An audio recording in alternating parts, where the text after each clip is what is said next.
Olá, meus amores, sejam bem-vindos ao canal Sibeli Dantas. Aqui nós iremos falar sobre autoconhecimento, amor próprio, realização de sonhos. A minha ideia é te inspirar na minha jornada, né, de aprendiz a mestre de mim mesma, ok? Te inspirar a você também ser mestre de si mesmo, ser livre, ser você de uma forma mais autêntica e feliz, ok? Então, nós estamos no desafio Rotina Vencedora em 10 Dias. Esse é o nono dia, o nono livro, Gestão da Emoção, do Augusto Curry. E antes de eu começar, eu vou fazer 3 acordos com você. Eu vou pedir a reciprocidade, que você dê seu like, se você tá gostando, se você tá aprendendo, crescendo aqui comigo, né? E que se inscreva no canal para se comprometer, né? E receber mais vídeos como esse, não só de livros, mas outros vídeos que eu tô fazendo, vou fazer de outros conteúdos, tá? Também bem importantes para a nossa evolução como pessoa, enfim, gestora da própria vida. O segundo acordo que eu quero fazer com você é que você ajude 3 pessoas a crescerem com esse conteúdo, compartilhe no teu WhatsApp, né, com 3 amigos. Assim você vai ajudar seus amigos a crescerem, você vai crescer mais rápido, porque quando a gente ajuda outras pessoas, a gente também cresce mais rápido.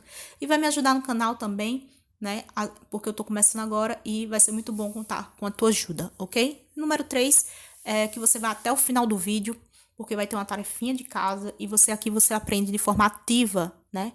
Participando, vivendo esse conteúdo que você está aprendendo. Assim você fixa muito melhor, porque você vai estar tendo emoções, né? Também, e vai para a memória de longo prazo, ok? Então vamos começar. Gestão da emoção, Augusto Curry. E a primeira coisa que eu vou falar é que eu não estou sendo fiel totalmente ao livro, porque o aplicativo que eu ouço deu um resumo assim bem por cima, foi mais na verdade um convite para ler o livro. E eu sempre busco resumos também na internet, vejo vários vídeos e não tinha muitos, só tinha um bem parecido com o do aplicativo e tinha os audiobooks do livro completo que não iria dar tempo, né, de fazer aqui a proposta. E eu comecei até a ouvir, mas eu achei bem redundante. Então eu fui assistir palestras do Augusto Cury com esse tema e eu achei até melhor para fazer resumo das palestras, porque ele dá muita aplicação, ele dá muito exemplo prático de como você viver esse conteúdo. E a minha ideia aqui é te ajudar na prática a aprender a gerir as emoções, ok? Então vamos lá. Ele começa. Aí eu quero primeiro explicar a diferença entre inteligência emocional e gestão da emoção. Então, o que aconteceu? Augusto Cury estava criando a teoria dele, né, de inteligência multifocal, enquanto Daniel Goleman ele publicou primeiro o livro, né, de inteligência emocional. E a diferença é que a inteligência emocional ele parte da química que o cérebro produz, os hormônios tal, que vai gerar emoções na pessoa, né? E depois ele que é o neometabolismo, né? Ele aborda o neometabolismo e depois ele fala também de habilidades socioemocionais que são importantes a gente desenvolver para que a gente consiga ter relacionamentos saudáveis. Então, a ideia do Daniel Goleman de inteligência emocional é mais baseada nas habilidades que a gente vai desenvolvendo e em conhecer como que funciona a nossa química, a química do corpo gerando as emoções, tá? Já gestão da emoção do Augusto Cury, ele busca mais compreender, vamos dizer assim, o oculto da mente, né? O que está por trás do pensamento, como é a construção do pensamento. Por que eu não tenho controle sobre a minha mente? O que eu faço para gerir melhor, ter mais controle sobre mim mesmo? Porque ele teve no 2º ano de medicina, ele é psiquiatra, ele teve uma grande depressão, né? E ele queria saber, ele começou a perguntar por que eu não controlo minha mente, por que esses pensamentos me invadem e eu fico assim, por que eu não consigo mais ser aquela pessoa feliz, sociável que eu era antes, o que está acontecendo comigo? E nesses questionamentos ele foi criando a teoria dele multifocal, de inteligência multifocal, e ele foi chegando nesse conhecimento de que a gente não tem controle da mente totalmente, porque a gente tem 4 copilotos que acessam memórias sem que a gente mande. São comportamentos involuntários do nosso subconsciente. Então, eles acessam memórias e ficam mandando para a tua parte consciente sem que você peça, né? Então, vamos entender como é que acontecem esses 4 copilotos agindo de forma independente, né? Então, o primeiro é o gatilho da memória. Então, acontece alguma coisa na tua vida real que vai te relembrar coisas que você já viveu. Vai acessar uma memória de uma emoção parecida. Não necessariamente o fato que você viveu, mas uma memória parecida, uma emoção parecida que tenha algo armazenado na memória. Então, é o gatilho, é o disparo.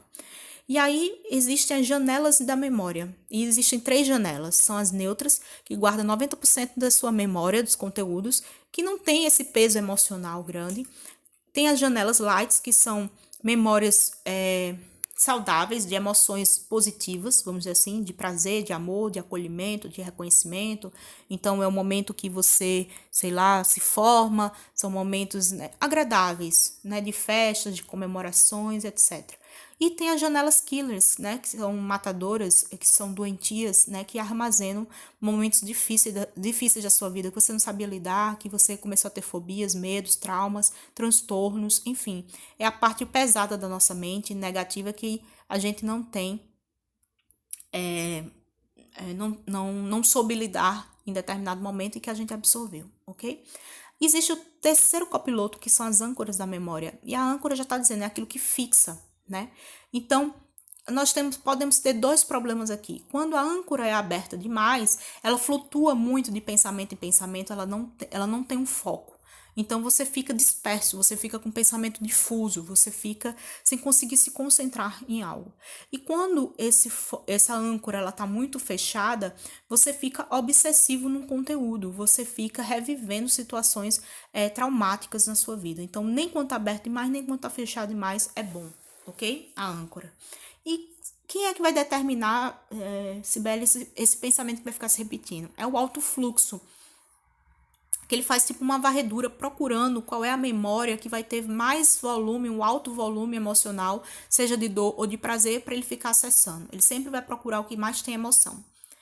Ok? Então, são os 4 copilotos independentes, inconscientes da memória, da nossa mente, né? E ele explica também que a gente tem um biógrafo, que é a nossa memória RAM, que é um registro automático da memória. Então, o que acontece? Tudo é absorvido, tudo é escrito, certo? E a gente só tem 5 segundos para impedir que um registro negativo seja armazenado. 5 segundos, é muito rápido.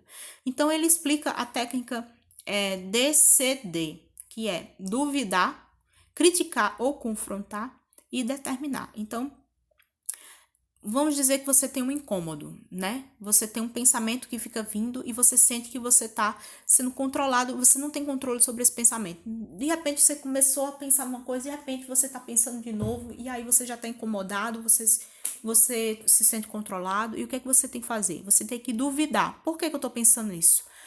Questionar. Duvidar é questionar. Por que eu estou pensando nisso agora? Por que tá entendendo? Você tem que prestar atenção no que está acontecendo de forma automática na sua mente. O segundo é confrontar. Então, muitas dessas memórias criaram crenças na nossa mente, na nossa estrutura de pensamento. É esse diálogo interno que começa a falar com a gente. Então, sempre que você tiver uma crença limitante, você tem que confrontar ou criticar com uma ideia oposta ao que ela diz. Vamos dizer que a crença é: todo homem trai. E aí, o que você tem que fazer? Você tem que encontrar algum homem na face da terra que seja fiel para quebrar essa crença. É mais ou menos essa ideia. Então, se você tiver uma coisa que diga, não, isso não é verdade, você já quebrou aquela crença, né? Você já invalidou aquela crença. Eu só dei um exemplo aqui, bem básico, que é para você entender como que a gente confronta uma ideia, uma crença limitante, ok? E o terceiro é determinar. Quem manda aqui? Quem manda é você. Então, você tem que entender que a sua emoção, ela nunca vai amadurecer. Ele explica isso. A sua emoção, ela é sempre um bebê. Ela é volúvel, ela vai e vem, ela não tem, vamos dizer assim, responsabilidade nenhuma, nem autocontrole. Quem tem? É a sua mente racional. Sua mente racional que tem que controlar. Ok? Então, quando ativar esses gatilhos, eu tenho que estar atento para na hora você questionar, confrontar ou criticar e dizer, não, pode ir embora, né? Liberar. E aí tem técnicas de liberação. No vídeo passado eu já dei uma técnica para liberar qualquer tipo de emoção, tá? Técnica Hertz é uma, Ho'oponopono é outra. tá? E existem várias outras, na verdade. Você pode colocar uma frequência, né, teta ou alfa e fazer uma meditação e liberar. Você pode ter uma técnica também que é você colocar as palmas da mão entrelaçadas e ao contrário, vamos dizer assim, é como se você fosse dar um, você fosse apertar a mão, é porque é só fazendo em vídeo. Depois, no outro vídeo que eu for aparecer, eu vou mostrar essa técnica. Que ela é bem rápida para você mudar uma crença, instalar uma nova crença na mente. Ok? E liberar uma crença que você não quer. E constatar se foi liberada ou não. Então, é bem legal essa técnica que eu vou mostrar mais na frente. Ok? Enfim, você vai determinar quem manda aqui. Quem manda em você. É a sua consciência maior, né? O eu sou. Tá certo? Quanto mais você estiver atento e estiver questionando e confrontando, mais você vai assumindo o controle sobre a sua vida. E ele falou de comportamentos, número 3, comportamentos que asfixiam a nossa mente. Quais são? Quando você começa a sofrer por antecipação, quando você fica ruminando, né, as perdas, as mágoas, as frustrações, né? Você fica cobrando muito de si mesmo e dos outros. Você começa a criticar, reclamar, corrigir de forma repetitiva as pessoas e a você. E quando você se relaciona de forma reativa, né? Aquela ideia de ação e reação, bateu, levou, né? Você não tem nenhuma tolerância, nenhuma paciência.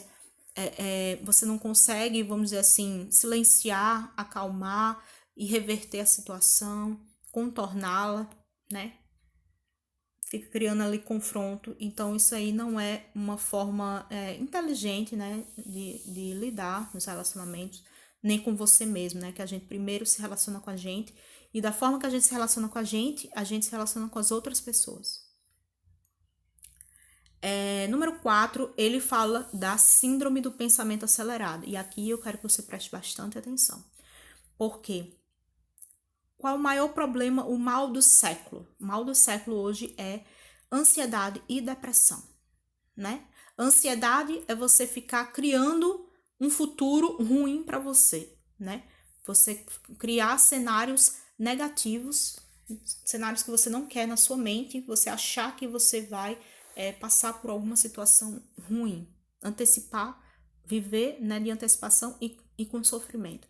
E a depressão é quando você fica preso no passado, né? Naquelas janelas killers, você fica revivendo uma história traumática na sua mente e aí você vai entrando em depressão, vai perdendo o ânimo, o estímulo de viver e de ver outras formas criativas, né, de solucionar o problema. E muito do que está causando essa ansiedade, né, e depressão é a síndrome do pensamento acelerado. O que está acontecendo? Hoje em dia, o volume de informações que a gente tem na internet, o tempo que a gente fica acessando e a velocidade, né, que a internet tem, que é muito alta, tá fazendo com que a gente fique com esse pensamento acelerado para acompanhar a agilidade da internet, né?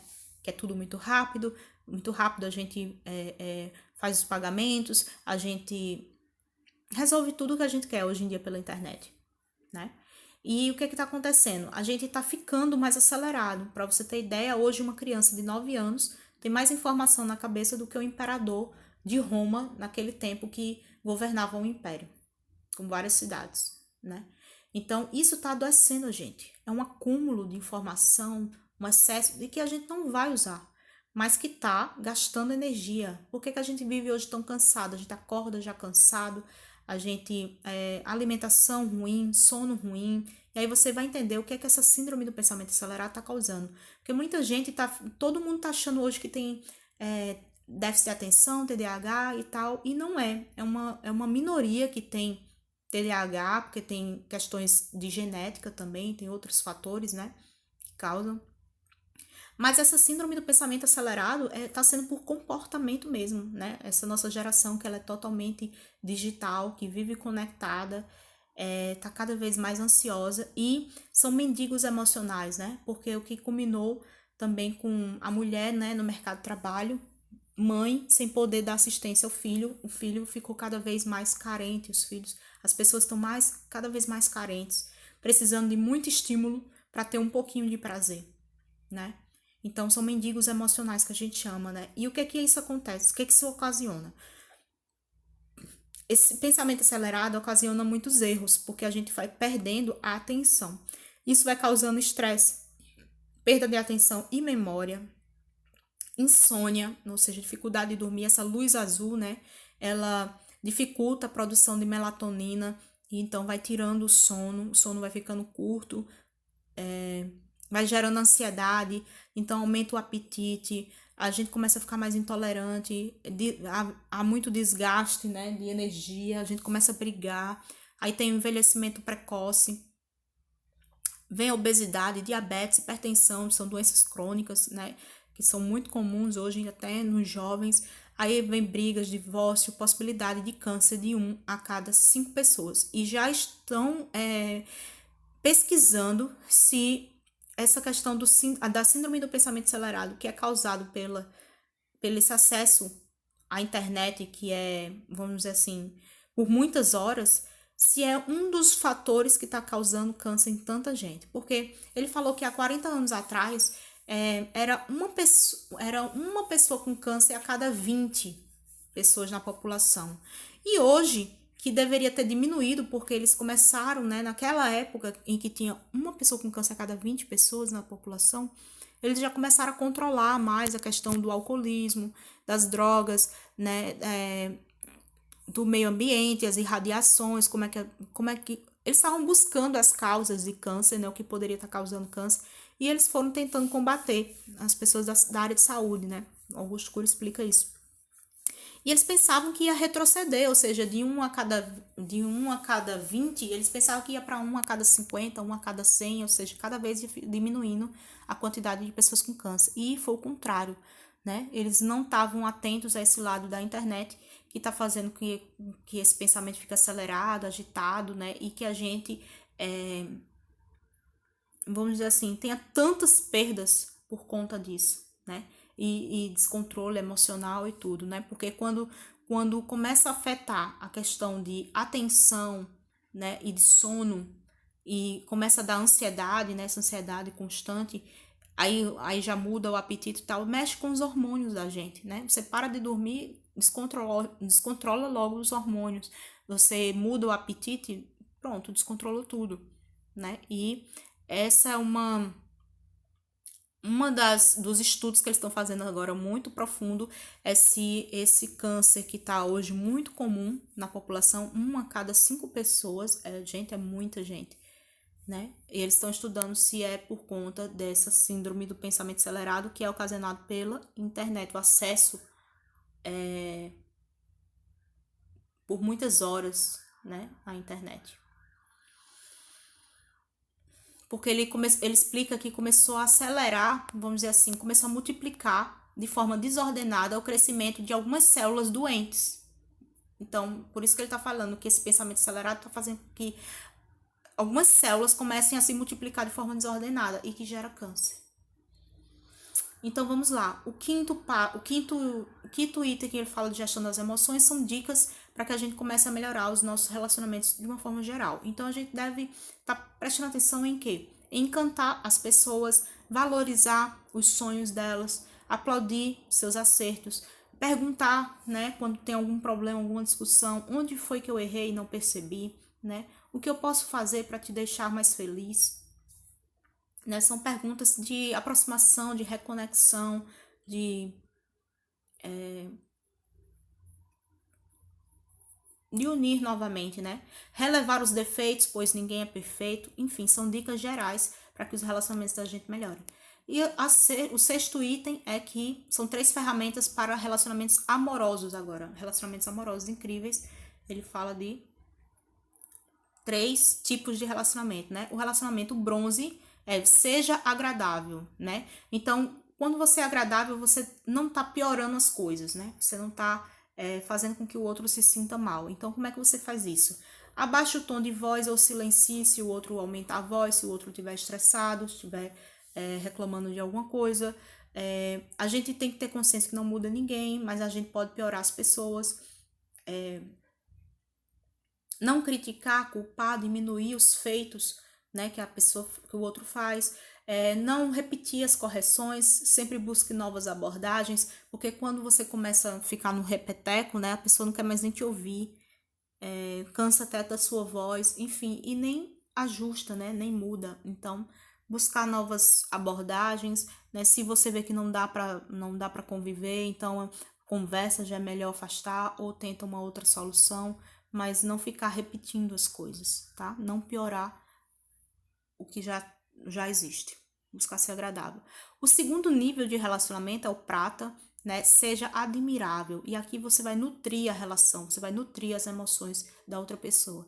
Então, busque 3 motivos, né, para elogiar no dia ou agradecer o seu cônjuge.